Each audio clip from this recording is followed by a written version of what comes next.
the son and heir to the Shimazu clan, and the lieutenant that has loyally served his father. I'm not saying there's a bromance there, but I'm not saying there's not.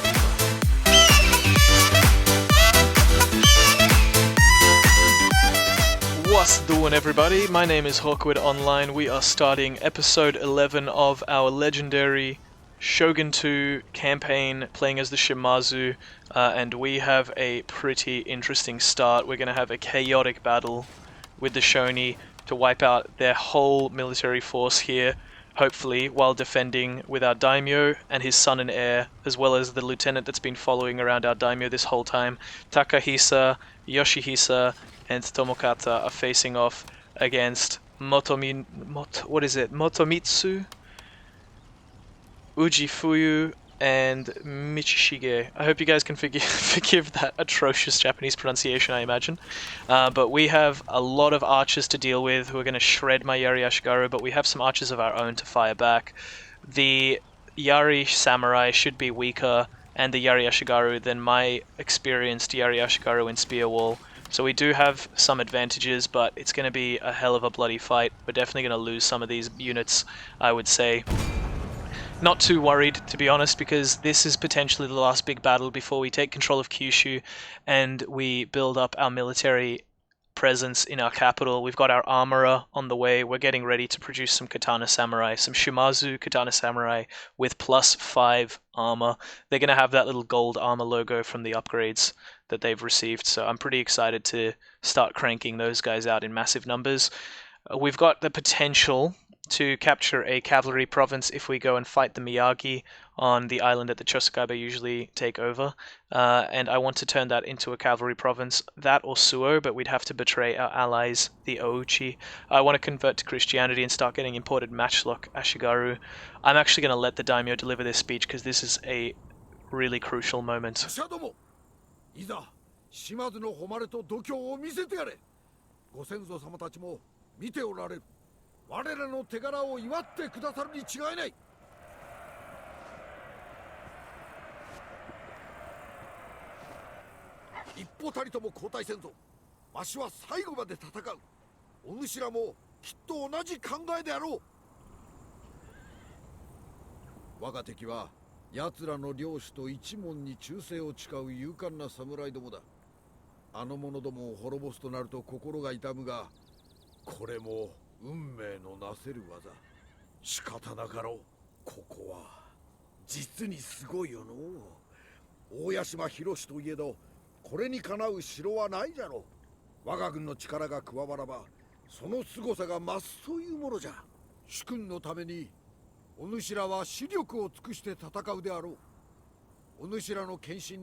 Great speech. Inspirational. Let's do it. We're gonna have our daimyo here in stand and fight. They have light cavalry, I believe, from memory, so that means that it would be very risky to have these guys outside of the walls to draw enemy units away, so I'm not gonna do that. But ideally it would be nice to be able to draw enemy units into chasing my cavalry and just like lead them on loops. But unfortunately we don't have that benefit today. We're going to throw these guys on the walls over here, these guys over here, and you guys can actually right click when that little button, that little trapezoid shows up, and then drag out. I hope that's trapezoid. Comment if that's the right shape. But you can actually drag them out, and so it thins out the line, and these guys will have one rank along the wall, all of them firing. Otherwise there are segments that you have this, like, otherwise if you just drop them normally, like this, I'll show you what I mean. They'll fill up 2 ranks, and only the front rank will have good shots, so you want to actually spread them out like that, so that they have the whole front line firing. Doesn't look like we have enough space to fit everybody, but that's okay. Gonna leave my son and my lieutenant over here. God, we're going to take some serious casualties though. We're going to form up around the Tenshu, around our daimyo.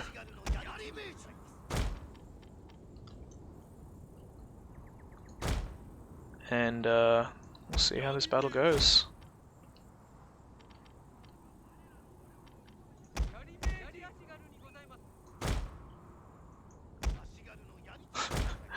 This is going to be an epic showdown. Probably will be dismounting my my son and heir. Actually, I'm just going to do this right and make sure I got it. We're going to definitely take massive casualties from the archers here. So to that effect, I actually probably want to put my inexperienced units here up the front and put the less experienced and put the heavy hitters in the back where they might survive a bit longer and avoid the archer fire. So we got him here. We got him here.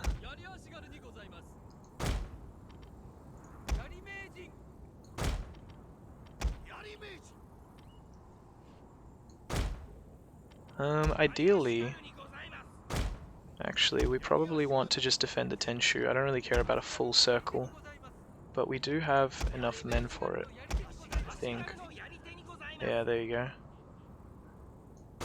These guys won't be in much combat up the back, I don't think, anyway. So we might actually keep, yeah, my best unit here with 5 experience as a reserve. These guys are going to be a bullet sponge, an arrow sponge, because I don't really care if they survive. They're just the garrison unit. We can afford to lose them. I might dismount my other 2 generals and throw them in here as well, because I don't think it's going to go super well. In fact, I'll put all 3 generals here, dismount them, maybe their horses won't get chased away. We'll put them in the middle, and then when battle really gets started, these guys will be able to still have their horses nearby. If the enemy starts routing, we can jump on the horses and run after them. So that's the plan.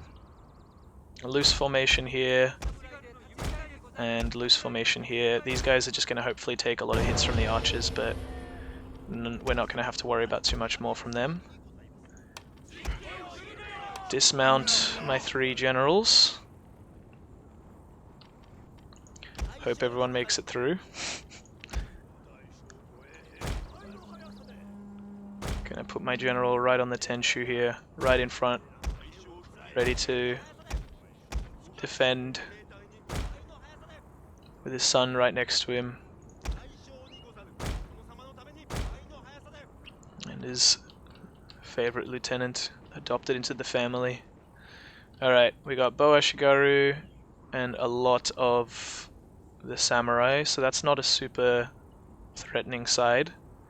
Yari samurai all coming here, and then a big old chunk of units over here. So we definitely want these guys here and these guys here.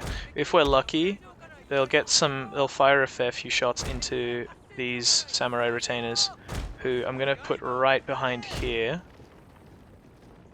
because if they do get targeted, the gatehouse will block a lot of the archers' shots. So it's worth doing, I think.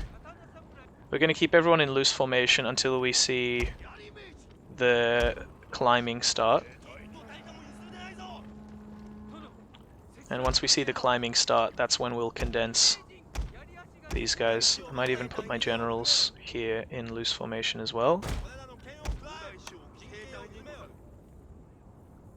There we go. This is gonna be an intense fight.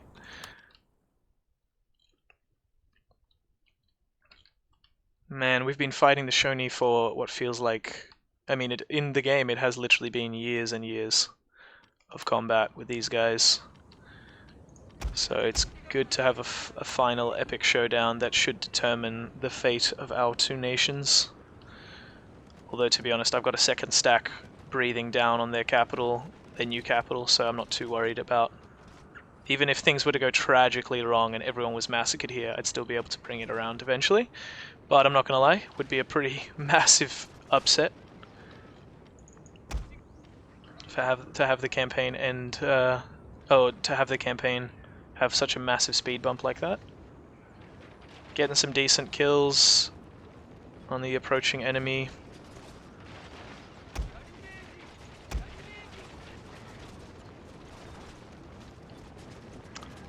Since these guys are in guard mode, I just set my archers to guard mode, you can see here.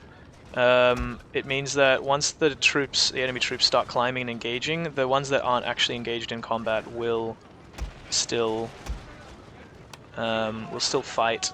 Will still keep firing even while some of their brothers are getting chopped down next to them. So, it's a kind of ruthless situation, but I think necessary. However, there's no point in taking too many unnecessary casualties, so I'll pull back the guys once they are actually properly in a fight.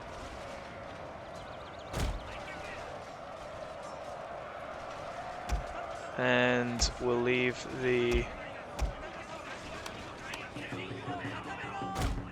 We'll throw them in here. Start firing on these guys. We'll have our one reinforcing unit of Yari Ashigaru ready to take over, these experienced veterans that have served my general for so long. So far so good. Alright, we do have some of our bows dropping here, so we'll pull them off as well. Alright, we've got combat over here as well. Time to pull these guys off, but keep them in a position where they can fire. We've got some routes already happening, which is really good. Trying to fit everybody in so they can still get some shots. Oof, 143, so 60 men dead already from my elite unit, which is a bit of a bummer. They're actually targeting them.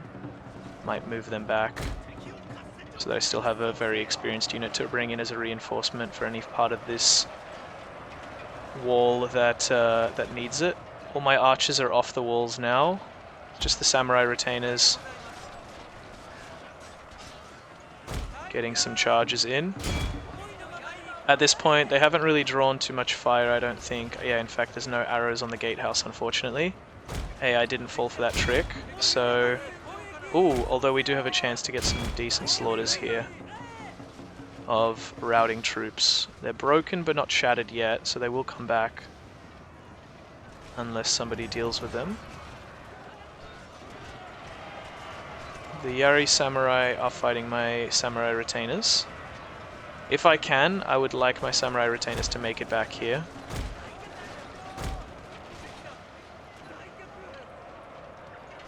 Jeez, look at that. They just got slaughtered from a few volleys. I'm worried about them targeting my general. If the AI was smart enough to do that and just wipe out my generals, that would be rough. But they're not that clever. Oh, looks like the cavalry have all been chased away by this Yari Ashigaru unit, unfortunately. Got our reinforcement unit that hasn't taken too many more hits since, in fact 0 hits since I noticed it and pulled it back behind the Tenshu. We do have some units that are taking pretty serious casualties, so I will need to bring them in soon. Especially since it's a fairly centrally located unit that is taking the casualties. I'm a bit worried about the lack of reserves that I have, but on the upside I'm very solid in these ranks still. They're taking shots from archers, but I can definitely afford to pull 1 or 2 of these units off to back up parts of the circle that are losing men too quickly. God, we are taking some serious casualties from the archer fire though. And there are some units pushing through here. Archers flying everywhere, it's crazy. Arrows flying everywhere, that is.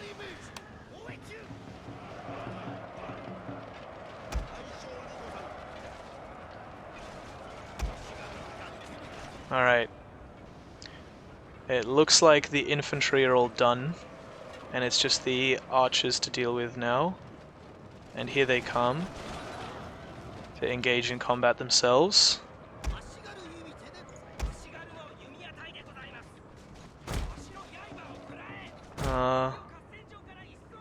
Looks like, okay, we still have some infantry units, so we can't totally break out of formation, not to mention that the archers coming in will be samurai, so they will do some damage. I hope they're planning on charging, rather than firing point-blank shots into me. Nope, they still got ammunition, that's fine. We'll send in the samurai retainers to stop them firing at least. A worthy use of those men.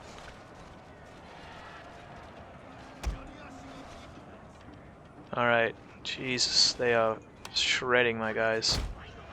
Pull these guys back again. I think at this point we can safely say this battle is ours, but there are still some men coming back, and there's still plenty of archers on the field shredding my guys. It might pay at this point to chase them as well, but it is kind of scary to... Jeez, look at the casualties. It is kind of scary to break out of this formation when it's been so stable, and the son and heir to the Shimazu clan, and the lieutenant that has loyally served his father. I'm not saying there's a bromance there, but I'm not saying there's not either. There it is. They caused the rout. One of our units has used all its ammunition, my lord. Unsurprising, they've had enough targets to fire at. My lord, that's it. A glorious victory will soon be yours. Victory is ours. We did it. Jesus, what a battle. End battle, there's no point trying to chase anybody off the field. We don't have any cavalry to hunt them down, but my god, what a battle. We took them down. We had a very, very impressive little circle formation of Yari Ashigaru. These guys might be about to be replaced by Shimazu Katana Samurai, but we'll never forget their service. They served us so well. What an epic battle.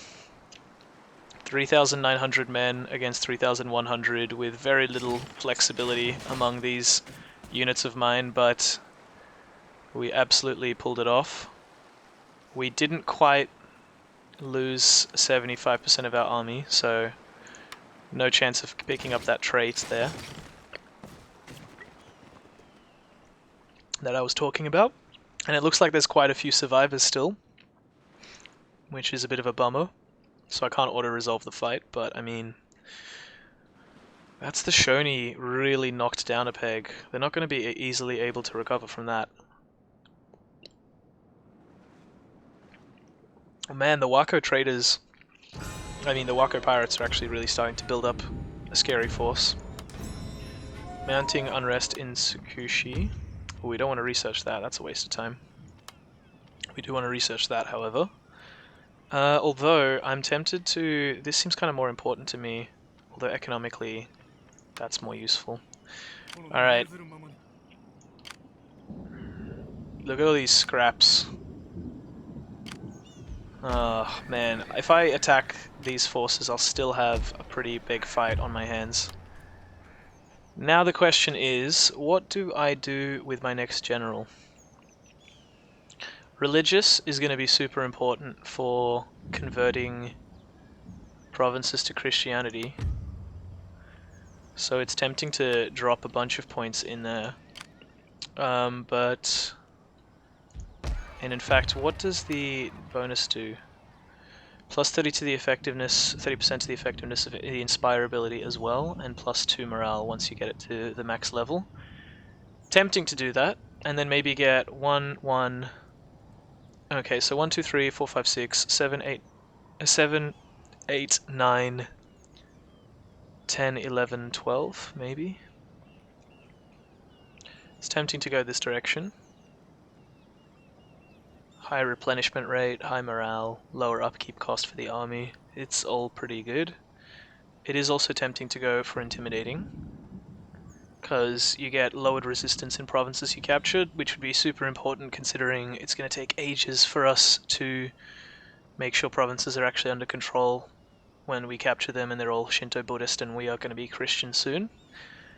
And instill fears instills fear is always really cool in enemies. +3 repression, also kind of useful. I might save these points, and once I convert to Christianity, I'll see what happens here, because I feel like I want to just suss out. Since I've never been Christian, like I mentioned at the very beginning of the campaign, I want to suss out if something changes with the build of your general, the options. I don't think it does. I think this just turns into a religious zeal for whatever religion you have, but we'll find out in a sec. Alright. Let's take Hyuga. We are not going to auto-resolve it, because I don't want it to have to pay to fix up this this fort. I'm just going to capture it with my archers. We'll quickly play through that one. Man, I'm glad. It's such a relief to have that dealt with, finally. To have the Shoni's back kind of broken at this point, so we can go finish them off at our leisure. And since we already have a Nanban port under construction in Busan, so we can get those imported matchlock Ashigaru with bonus accuracy, it means we can straight up march into Bungo now and take it out. Which I'm tempted to do, even to bypass the army that they have left, grab Bungo, and then those two armies will disappear, because I don't really want to deal with them. Alright, we know what we have to do. It's just these guys here that we want moving up.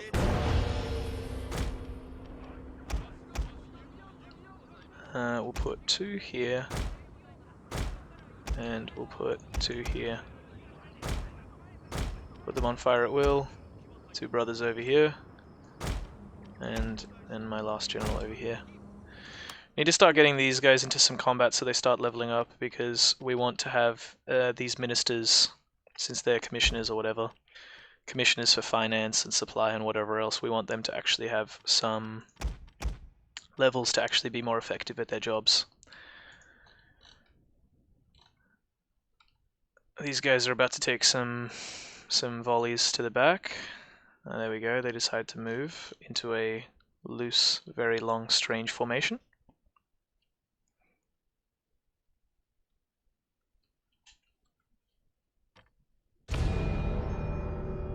Alright, full confession guys, at this point I had to mute my microphone for a second and I forgot to unmute it, so I'm doing this in post just to give you guys a bit of feedback. So I'm just going to watch back the gameplay and fill in what I was thinking and my explanations behind it. I found it funny that there's a Buddha statue in a province that's owned by the Christians, which is a bit weird. But now that I've captured the second last province of the Shoni and I intend to convert to Christianity myself, I would expect to be removing those Buddha statues, but I get the feeling that that's not how it works. I think they're there all the time, irrespective of when you convert, if you convert. I've got my youngest 15-year-old son now to level 2, which is a bit funny because he's younger than he's got a brother who's 17 years old that's serving as his second in command in this army. A bit strange. We at this point are basically not too far away from having the conversion to Christianity take place, and I was just showing off there that I have 7 honor on my daimyo, so even if we convert to Christianity it'll go down to 6, but since the maximum is 6 anyway, that's all solid. We are starting to attract a bit of attention from the Shogun as well, because we're winning all these like big heroic battles. So we're attracting a lot of attention to ourselves and getting closer to realm divide, to the civil war, without actually capturing much territory, which isn't ideal. I checked out these remnants of the armies from the big Shoni battle we had, and there are still a decent amount of archers left, so I was just kind of counting up how many they had left and how threatening this army was, and I decide to attack and basically take out these leftover forces. But I keep just kind of discussing, I wonder if my archers match theirs. Gotta remember to recruit and move around the Metsuke where I need them to be. And I realized there's still a negative public order problem here. So I have to send in some of the garrison forces from that I was going to put in Buzen, take them back to Tsukushi, but that deals with it. And then when I convert to Christianity anyway, the 62% that gives +6 to disorder will actually turn into 4 because there's 40% Shinto Buddhism, so it'll actually get quite positive. And a lot of my provinces are actually in a similar situation where they have like 90%, 50%, 60% Christianity. And so I'll actually benefit quite a lot from Christianity being adopted by my clan in public order in a lot of those provinces, and it's actually my capital that's the worst off, which is pretty funny because they're still 100% Shinto Buddhist. They're the only province that is, I think. Higo and the neighboring province to Satsuma, my capital, Osuma or whatever it is, Asami, have like 1 or 2%, 5% maybe max, I think, in Higo, but the Christianity conversion process will mostly be focusing on my capital, I guess, which is not a big deal. Here we've got me deciding finally to take out the leftover army of the Shoni, so it's a pretty quick battle, really just charging my infantry in. Since most of they've got about 200 of their archers in the reinforcing army, I am tempted in a situation like that where I have 5 units of Bo Ashigaru that are damaged, but still I think roughly 500 of them all up. They would actually be pretty decent in a one-on-one fight with the Bow Samurai when the Bow Samurai units are only down to like 30 units mostly.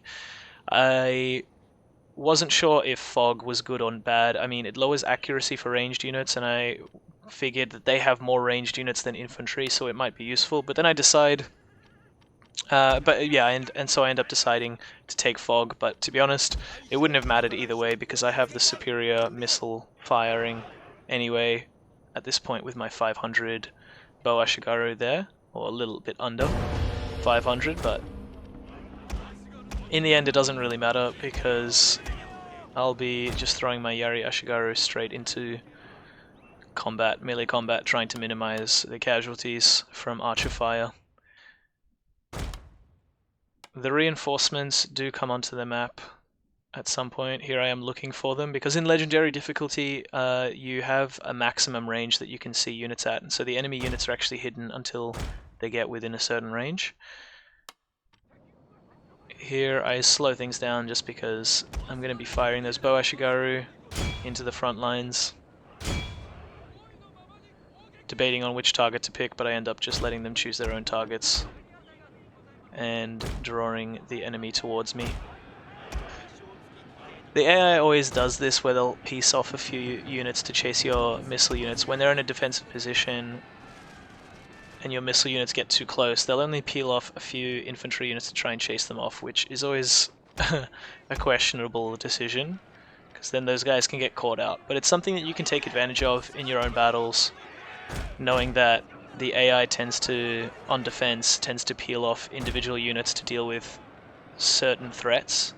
You can really start to divide and conquer. You can break apart their army and start really messing with individual units and putting them in situations where they don't have favorable outcomes.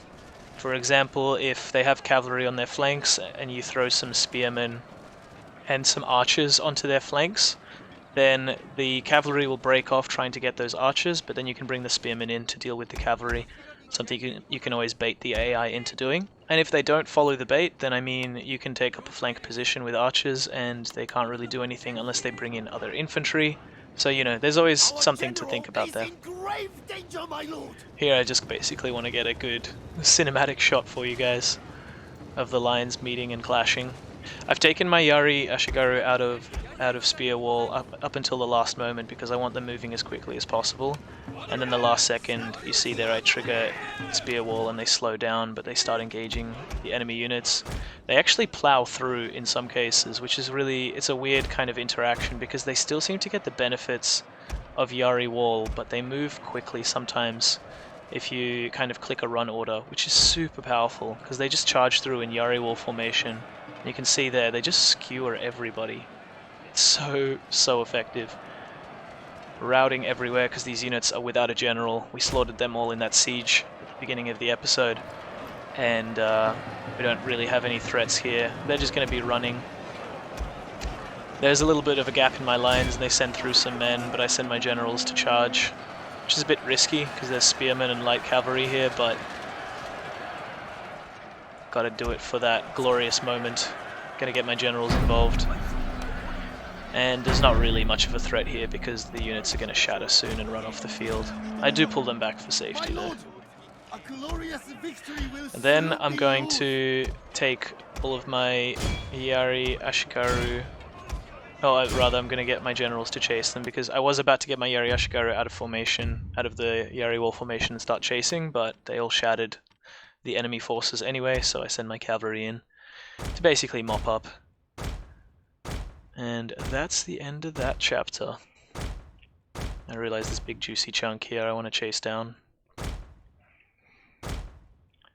Fortunately, out of this battle, two little armies survive and run off, and I get to mop them up with my daimyo and my son and heir. I want to start getting my son into some battles in his own right, have him as a general of his own army so that he can get lots of experience in battle, because should my daimyo die in combat or of old age, I obviously want to make sure that my heir is in a position to be powerful enough to kind of hold on when he takes over. There's always a problem with inheritance when the daimyo dies and his son takes over. If you've been relying on bonus public order from the fact that your previous daimyo established a bunch of vassals and won a bunch of heroic victories, and suddenly you don't have that honor because your son takes over and he hasn't had the chance to acquire that honor yet, then sometimes you can have rebellions. Sometimes generals can get delusions of grandeur where they lose loyalty if they're too high a level, because they think they could do a good job and they don't feel the need to serve under the new daimyo. So it's always a bit of a risk. So you want your general, your heir, to be raised in a way that he gets some combat experience, he gets some honor if possible before he takes the throne, so there's no too big issue when he inherits. I say the throne, I don't know that they have thrones here. They don't really have chairs even, so those little stools, I guess, is what we call, so we call his throne. Those little stools he pulls out when he goes last stand. I found out here that the Shoni did in fact build a Nanban trade quarter, a Nanban quarter, so they upgraded their trade port, which means I can, once I capture it, get some decent Nanban trade ships built, those cannon ships, once I convert to Christianity, and my naval problems will be over. I figured I would try and level up my ninja here by trying to sabotage a gate, but does not work out. He gets spotted, he's running. It's an emotional roller coaster, this clip. Is he going to make it? Oh, he's going to slow these guys down. Good job, good job. Ah, very clever thinking. Oh, and then we got this overachiever over here. Ah, god damn it. And so my ninja doesn't even get to level 2. Shigakuni, unfortunately, meets an early death, which is a bit of a shame. Probably could have saved it, played it safe. My youngest son, fortunately, I am about to discover, he got a level up, and he got something that's super cool to have on a general for the Shimazu, because I'm going to be building so many Katana Samurai very soon. Only 2 turns left until the armory's finished, and I have gold tier, max armor upgraded Samurai coming out with their katanas waving, ready to basically destroy anything that they come up against. And I find out that that son, in fact, gets a retainer that gives +1 melee attack, which is super exciting. Here I am, I think, just checking, basically, and realizing that between Hizen and Sakushi, my provinces are actually super wealthy. But I'm going to leave it there, guys. Thanks for watching. This is the end of the episode coming up. I'll see you guys in the next one. And I hope you guys are excited to see us jump off Kyushu.